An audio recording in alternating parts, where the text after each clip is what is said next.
जय हिंद। आज हम प्राकृतिक संसाधन के बारे में जानेंगे। जैसे प्राकृतिक संसाधन क्या है, ये कितने प्रकार के होते हैं, ये मानव की मूल आवश्यकताओं को किस प्रकार पूर्ति करता है।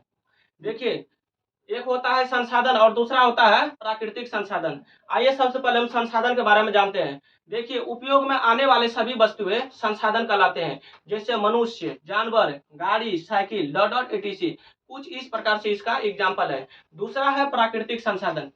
देखिए, प्रकृति में प्रचुर मात्रा में उपलब्ध मानव की मूल आवश्यकताओं को पूर्ति करने वाले सभी उपयोगी पदार्थ प्राकृतिक संसाधन कहलाता है। जैसे वायु, जल, स्थल, ऊर्जा, खनिज, पेट्रोलियम आदि।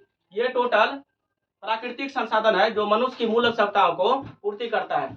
यहाँ देखिए, ऑलरेडी पहले से लिखा हुआ है। जैसे वायु, जल, स्थल, ऊर्जा, खनिज, पेट्रोलियम, ये टोटल का टोटल प्राकृतिक संसाधन है जो मनुष्य की मूल आवश्यकताओं को पूर्ति करता है। देखिए, प्राकृतिक संसाधन दो प्रकार के होते हैं। पहला नवीकरणीय संसाधन, दूसरा अनवीकरणीय संसाधन। देखिए, क्या होता है नवीकरणीय संसाधन? वे संसाधन जो लगातार उपयोग होने के बाद पुनः स्वतः उत्पन्न हो जाता है, वो कहलाता है प्राकृतिक संसाधन।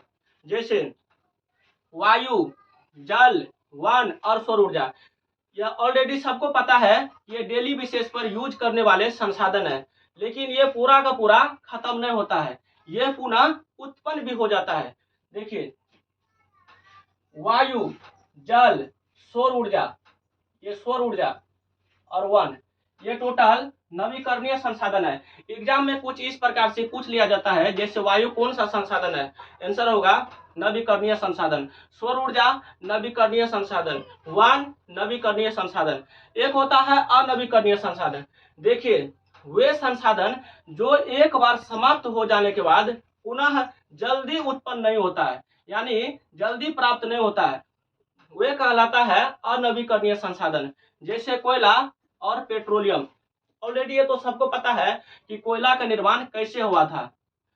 देखिए, लाखों करोड़ों वर्ष पहले महाविनाशकारी भूकंप या प्राकृतिक आपदाएं आने के कारण पेड़ पौधे दब गए थे, जिसके कारण कोयला का निर्माण हो गया। और यह भी पता है, जो वो कोयला मतलब वे कोयला अभी तक चल ही रहा है और एक बार समाप्त होने के बाद जल्दी उत्पन्न नहीं होगा।